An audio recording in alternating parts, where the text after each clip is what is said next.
ওনার বাড়ির চাবিও নেই ভাই, তাহলে উনি এরকম কথা কেন বললেন? আরে স্যারের ভুলে যাওয়ার রোগ হলো না তো? না, এটা নিশ্চয়ই কোনো একটা ক্লু।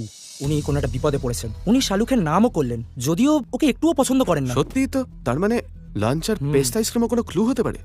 আজ লাঞ্চ ক্যান্সেল করতে হবে আর পেস্তা আইসক্রিম ফ্রিজে রাখতে হবে। বলছি কি, আইসক্রিম তো আমি বাবলু আঙ্কেলের থেকে খাই। 20 মিনিট আগেই তো স্যার ঠিকঠাক ছিলেন, এমন কি হলো যার জন্য এখন কোড ল্যাঙ্গুয়েজে কথা বলতে হচ্ছে? যাই হোক না কেন, ওর ওপর নজর রাখা হচ্ছে, বা উনি কোথাও ফেসে গেছেন, যার জন্য ইনডাইরেক্টলি আমাদের হিন্ট দিচ্ছেন, যাতে ওই লোকটা বুঝতে না পারে। উনি এখনই কল করলেন, কিন্তু ওনার ফোন সুইচড অফ। আচ্ছা, ওনার ফোন হ্যাক হয়নি তো? আর এর সব কিছুই প্রতীক রাজের ফাইলের জন্য। ডনের ডায়েরির মতো এই ফাইলটাও আমার স্পেশাল মনে হচ্ছে, বুঝলে? সেই জন্যই তো স্যার ওটা লকারে সামলে রেখেছেন। এমনকি আমাকেও ওই ফাইলের কোনো হিন্ট দেননি উনি। মনে হচ্ছে কোনো কনফিডেন্সিয়াল ফাইল, নিশ্চয়ই বড়সড় কোনো ঝামেলা হবে, তাই ফাইল আনতে বললেন। মানে স্যারও প্রবলেমে পড়েছেন।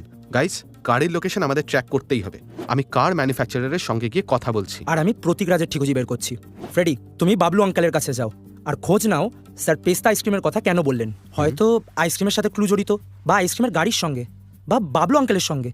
সময় নষ্ট করা যাবে না। তাড়াতাড়ি চলো, মাত্র 45 মিনিট বাকি।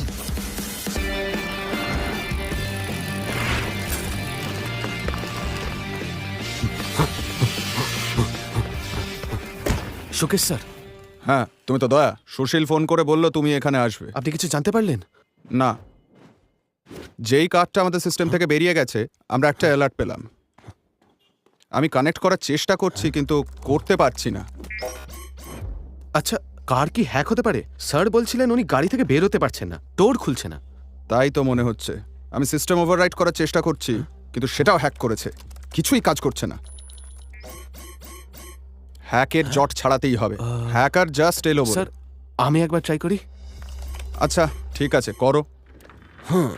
ওকে।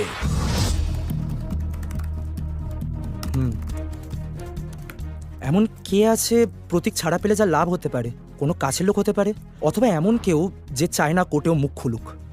আরে এতই তারা যখন, তাহলে ফালতু সময় নষ্ট করছি কেন? লকার ব্লাস্ট করে দিলেই হয়। আরে এরা আবার কারা? এ হলো অমিত, প্রতীকের বড় দাদা। আর এ হলো শাইলা, প্রতীকের গার্লফ্রেন্ড।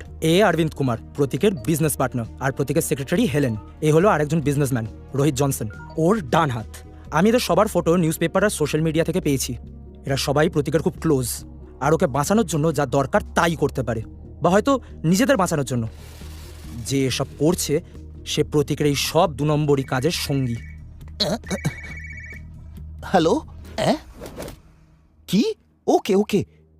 হ্যাকার তো স্যারের ফোনের জিপিএস এরও 12টা বাজিয়ে দিয়েছে। আরে ওনার ফোনের লোকেশন লাস্ট অন্য কোনো দেশে দেখাচ্ছে। ও যেই হোক না কেন, ওর লক্ষ্য হলো আমরা যেন স্যারের লোকেশন জানতে না